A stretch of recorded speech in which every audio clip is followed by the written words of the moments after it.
Thanks for having me here. So maybe just a quick intro of Astro. We are the largest media company in Malaysia and Southeast Asia. We have interests across pay TV, content production. We are the largest radio operators in Malaysia. We have e-commerce, home shopping business, and a number of core digital product as well. So from pay TV perspective, we are in 76% of the homes, but Malaysia is not a big country, so we have 7 million homes in Malaysia, so we are in 5.6 million homes in Malaysia, serving 20 over million individuals in Malaysia. From radio perspective, we reach about 15, 16 million listeners on a weekly basis. And on digital products, we get about 20 million monthly unique visitors to the different core digital products we have. And one of the key areas that we have is content production. So we produce about 13,000 hours of local vernacular content per annum, and that's how we differentiate ourselves compared to other international competitors. So on our platform, I would say about 75% of the viewing hours are actually on our own locally produced content compared to the licensed content. From pay TV perspective, let me just do a quick video intro of the facility we have before I go in a bit about what we have done in terms of archiving project.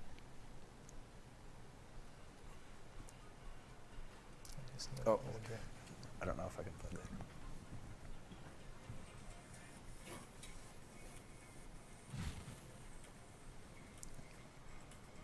Nope, it was tough to. You can sing and dance, can't you? There's a lovely soundtrack. Yeah. There's no voiceover, don't worry.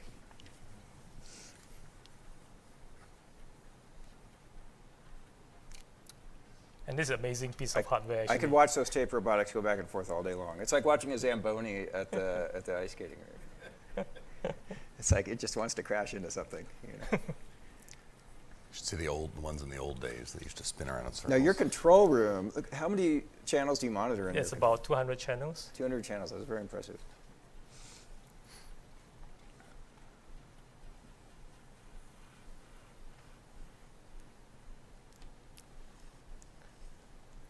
So the castle-looking building was our is our main campus, and then we have a second site in a place which is about 20 kilometers away. So basically, we distribute our load equally across both sides. So both sides are hot all the time, and it caters for 50% of the service. And obviously, why we have split the service also because of disaster recovery. Over the last 2-3 years, we have been busy upgrading the legacy technology infrastructure across both the facilities, which were put in place. I mean, from technology perspective, those were put in place like more than 10 years ago. And basically looking at how could we leverage on modern technology to improve operational efficiencies, scalability, reliability, and also what is more important is making sure we can get our content to our customers as fast as possible. Both the sites, all the content-related processes are being managed through a media asset management system. And basically this MEM system also controls and manages how content is being archived into the data tape library and also how content is being mirrored across both sites. We have 2 storage tank SL8500 libraries, one at each site. And currently we have about, in total, because we have been in operations for the last 23 years, we have about 600,000 hours of unique content being stored in the archive. And on an annual basis, we are adding about 60,000 hours of new content. So you can imagine it has been quite a challenge to be able to cope with the growth of the content that we have. This is quite a busy slide. I'll just cover a few main points. Our data tape library was installed in 2006, so it's actually quite an old systems, and we do face quite a bit of challenges from day-to-day perspectives. So if I look at the last 12 months, easily we would have experienced like 8 tape snaps over the last 12 months, and that equals to, if you look at total number of hours of content, that's about 500 hours of content that we lost because of the tapes. But fortunately, because we mirror our content 100% across both sides, we are able to recover from the other side. But you can imagine it's a very expensive activity to try to mirror content 100% across both sides. Robotic arm as well, sometimes we also struggle to get replacement part. There was once it took us 2 days before we could even get hold of a replacement part. The second challenge we have is in terms of SLA, especially we are not able to commit to SLA to turn around a piece of content quickly from getting it out from the archive and getting it either to our pay TV channels or onto our video on demand library. And at times during certain occasions, sometimes it could take like up to 24 hours before we could actually retrieve a piece of content out from the robotic library. And from ongoing maintenance perspective, it has been quite challenging and also expensive as well for us to continuously trying to keep up to the LTO technology enhancements. So if you look at LTO currently, we are at LTO 8 right now, but if you look at in our library, currently we have a mix of between LTO 4 and LTO 5 tapes, and we have not really taken a decision to make sure we are up to date because of the various investment concerns and also the challenges we face with the robotic library. And obviously with 20 petabyte of content, there's scalability issues as well. And like what Mike mentioned just now, so both our libraries are actually full, and then we ended up externalizing 6,000 data tapes sitting on the shelf. So you can imagine the additional manual works and productivity issues that brings to the entire operations. In fact, 6,000 tapes is as good as a new library. The last couple, since last year, we've been looking at options. Do we expand the data tape library, or should we do something different than what we've been doing?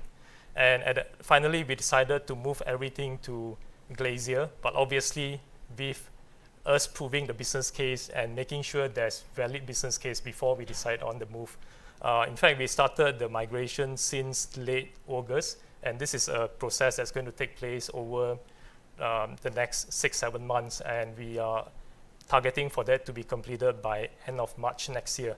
So with the new architecture, what we are looking at, there are 4-5 key areas that we're focusing on. First is to make sure we really improve the customer experience, to make sure we can actually get the content out to our customers as fast as possible, and to make sure we are really the first one who add the content on our channel compared to our competitors. Secondly, with the move, we are also looking at how do we unify and simplify the current complicated and very complex multi-site infrastructure, and also looking at, with that, how could we minimize or reduce the number of points of failures we get from the current system. Thirdly, obviously, from scalability perspective, from reliability perspective, with the move to Glacier, those will be addressed compared to the current storage tech library that we have. And obviously, cost is also an important factor as well. And the aim is for us to move away from the traditional upfront capital-intensive approach to pay-as-you-use, where we only pay for what we need, rather than investing upfront or sometimes over-investing because we are worried and that we may not be able to cater for the load that we put in peak capacity just to try to cater for what we've estimated.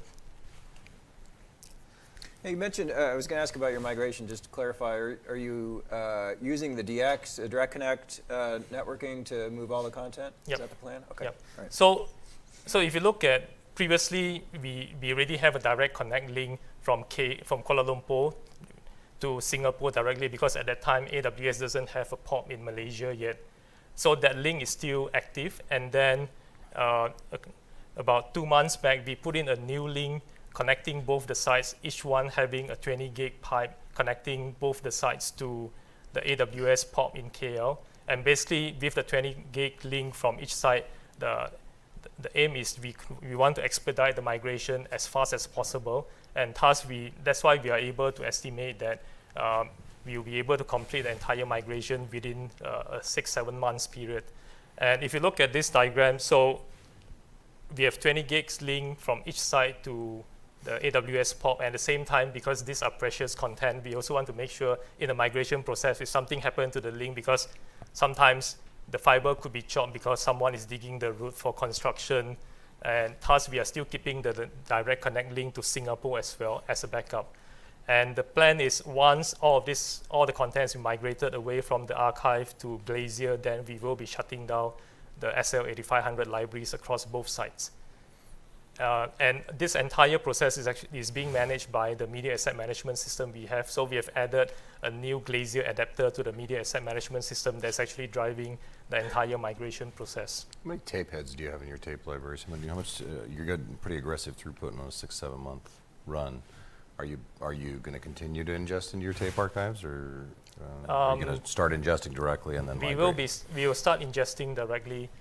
In fact, it will go into our production storage first in the diagram, and then from there, then it will be moved to Glacier directly rather than going to the and so the tape archives can be turned 100% to egress, Right. which is one of the ways to get the throughput up. Okay, all right.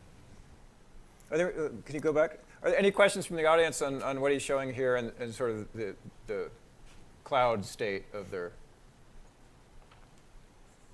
Yeah, sure. I'm quite familiar with Elemental yet. You listed it there. What's the function of that part? You go ahead. So for Astro, besides providing our service through direct to home through satellite, we also have OTT service as well.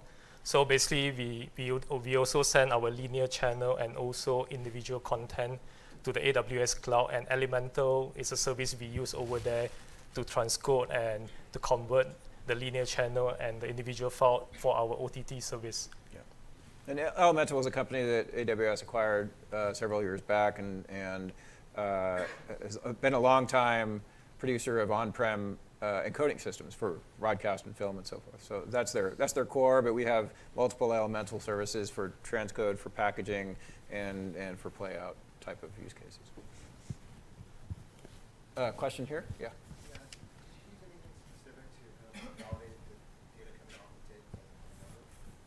Come again, sorry? As you're pulling the data off your tape drive, were you doing anything to validate the files? So the media asset management system is actually doing all the integrity check, and is also checking the checksum as well, whatever that comes out from data tape library, and also when it moves into Glacier, so that's being handled by the media asset management system.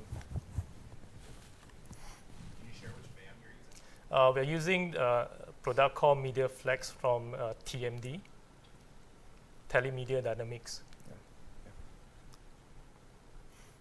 Any other question, or I move on to the next slide? So from cost perspective, obviously, for me to be able to persuade the CFO that this is something worth doing, so we need to show that, bottom line perspective, there is going to be cost savings. So we set ourselves over 5 years period, at least we want to be able to achieve a 20% cost savings over 5 years period.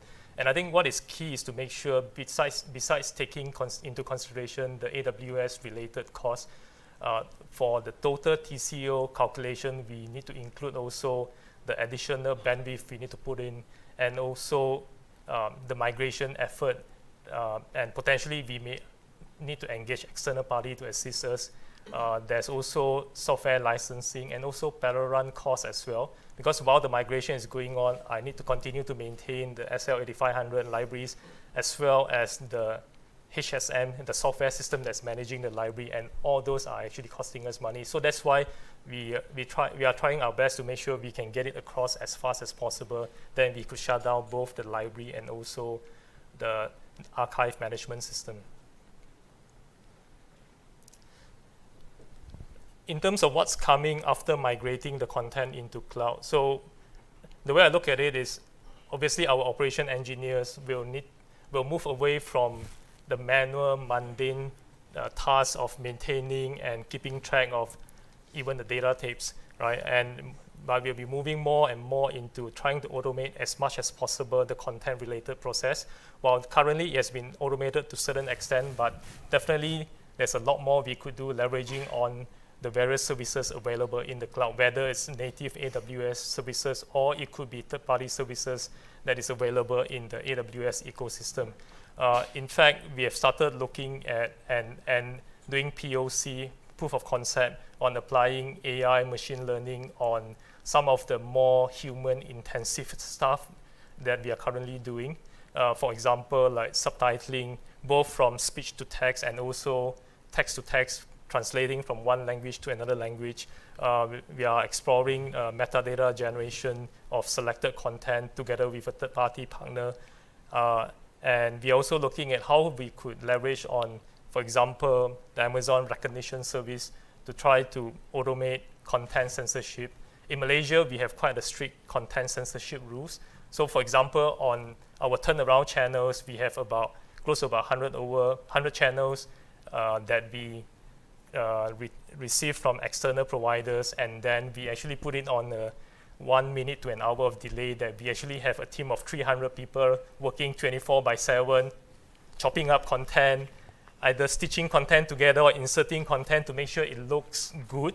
That's a lot of operations involved, right? But that's still a new area that we are still exploring, and we have not seen successful outcome from the experiment we've been doing. From subtitling perspective, we are having some good successes. So by middle of December, we will actually be automating at least the translation service from one language to another language. So we are covering 3 different languages between English, Chinese, and Bahasa Malaysia, which is a national language in Malaysia, right? And I'm actually quite excited with the migration because we could do a lot more on the content that we have. And the ultimate aim we have, hopefully in 3 to 5 years' time, the plan is to have at least 80% of the broadcast infrastructure to be fully operating from the cloud, rather than currently that we have 2 massive broadcast centers to cater for our media-related services.